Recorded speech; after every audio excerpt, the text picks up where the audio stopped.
Shalom, selamat pagi dan salam jumpa kembali bersama saya Pendeta Romauli Siahaan di dalam Renungan Harian menurut Almanak HKBP.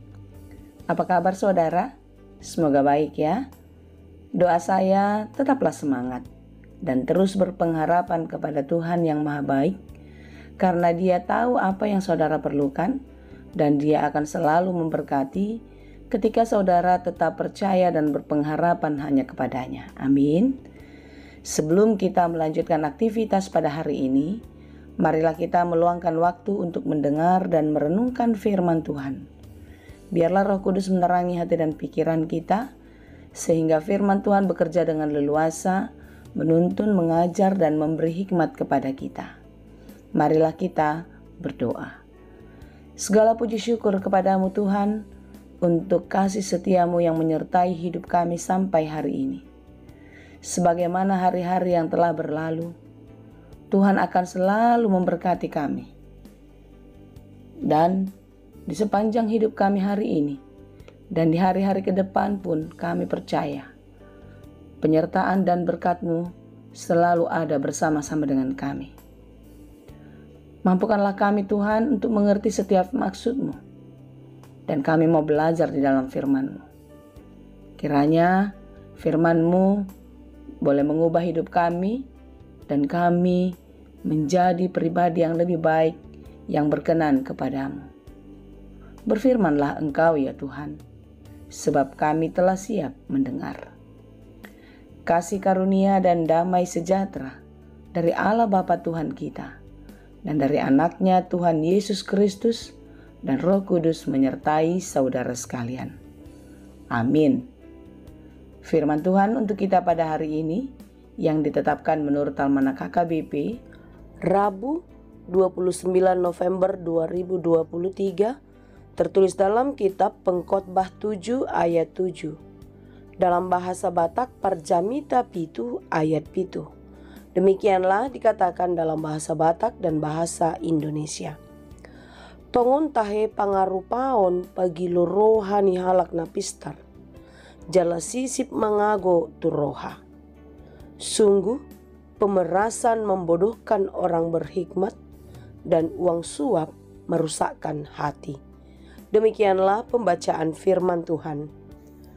Saudara-saudara yang dikasihi Tuhan, perlu kita ketahui, kitab Pengkhotbah adalah ditulis oleh Salomo pada masa tuanya.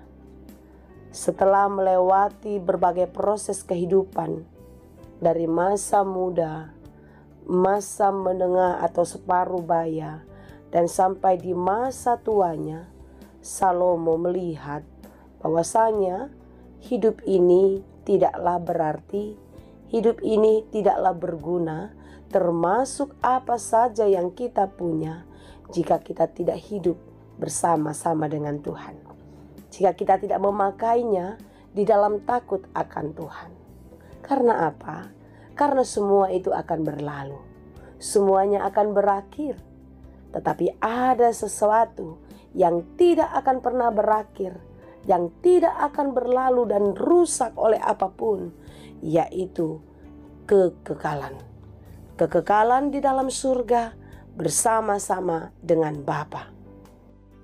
Saudara-saudara yang dikasihi Tuhan, kitab Pengkhotbah tidak jauh berbeda dengan kitab Amsal, yaitu kitab hikmat yang mengajarkan kepada manusia untuk hidup di dalam kebenaran, melakukan hal baik yang benar, yang berkenan kepada Allah, dan menjauhi segala perbuatan yang tidak berkenan kepada Tuhan.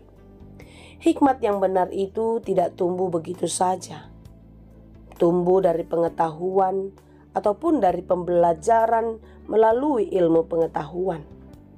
Melainkan hikmat yang benar-benar muncul dari pengenalan secara pribadi antara kita manusia dengan Tuhan Sang Pencipta. Dalam kitab Pengkhotbah, setiap orang yang memiliki hikmat yang benar itu diibaratkan seperti seseorang yang memperoleh warisan yang menjamin hidupnya di masa yang akan datang. Apa saja yang dia dapatkan di dalam kehidupannya di masa yang mendatang, ketika dia hidup di dalam hikmat, tentu dia akan beroleh kehidupan yang kekal. Di mana kehidupan yang kekal itu tidak ada lagi penderitaan, tidak ada lagi kesusahan, tidak ada lagi rasa sakit pergabungan seperti yang kita alami di bumi ini. Tentu semua kita ingin ke sana, bukan? Jika ditanya siapa yang mau ke surga, semua kita ingin ke sana. Karena memang itulah cita-cita setiap orang yang percaya. Percuma kita berdoa, percuma kita membaca firman, percuma kita beribadah, percuma kita melakukan banyak hal baik jika kita tidak punya cita-cita untuk sampai ke sana. Sekalipun segala usaha, segala yang kita kerjakan di bumi ini bukan menjadi satu jaminan bagi kita untuk sampai ke sana. Tetapi bagaimana Allah memperkenankan kita menjadi pemilik atas surga itu. Saudara-saudara yang dikasihi Tuhan, renungan kita pada hari ini sungguh-sungguh mengingatkan kita agar kita hidup di dalam hikmat yang daripada Tuhan. Orang yang hidup di dalam hikmat Tuhan tentu hidupnya penuh kasih. Dia tidak menindas, dia tidak semena-mena kepada orang lain. Sehingga dikatakan sungguh pemerasan membodohkan orang hikmat. Artinya sifat pemerasan, sifat semena-mena, sifat ingin menang sendiri, itu jauh dari kehidupan orang yang berhikmat. Lalu apa dikatakan lagi? Uang suap merusak hati. Orang yang berhikmat tidak lagi mau terima suap untuk membenarkan yang tidak benar, untuk melegalkan yang tidak legal. Saudara-saudara, mari kita belajar untuk melihat kebenaran di dalam hikmat yang daripada Tuhan. Ketika kita melihat segala sesuatunya dari hikmat Tuhan, maka kita akan bisa memilih dan menentukan pilihan apa yang kita kerjakan. Tentu renungan kita pada hari ini mengingatkan kita dan mengajak kita untuk tidak pernah berkompromi dengan dosa. Tidak mau membuka hati, memberikan kesempatan kepada si iblis untuk mencoba-coba merusak hati dan hidup kita. Jangan pernah berkompromi dengan dosa ya, karena kita tidak akan pernah mampu melawannya. Tetapi menghindar dan semakin jauhlah dari dosa. Dan tetaplah dekat dan semakin dekat kepada Allah. Karena hanya dekat Allah saja kita tenang dan kita bisa menjadi pemenang. Dekat dengan Allah berarti kita diberikan hikmat. Dan hikmat itu akan memberikan kepada kita lebih banyak kekuatan. Memberikan kepada kita keberanian untuk melawan, untuk menantang semua kekuatan dunia ini.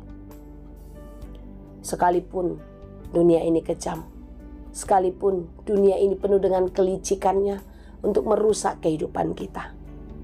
Percayalah saudara, ketika kita tidak pernah berkompromi lagi dengan dunia yang penuh dengan dosa, maka kekuatan kita semakin nyata karena hikmat Tuhan terus bekerja di dalam hidup kita. Amin.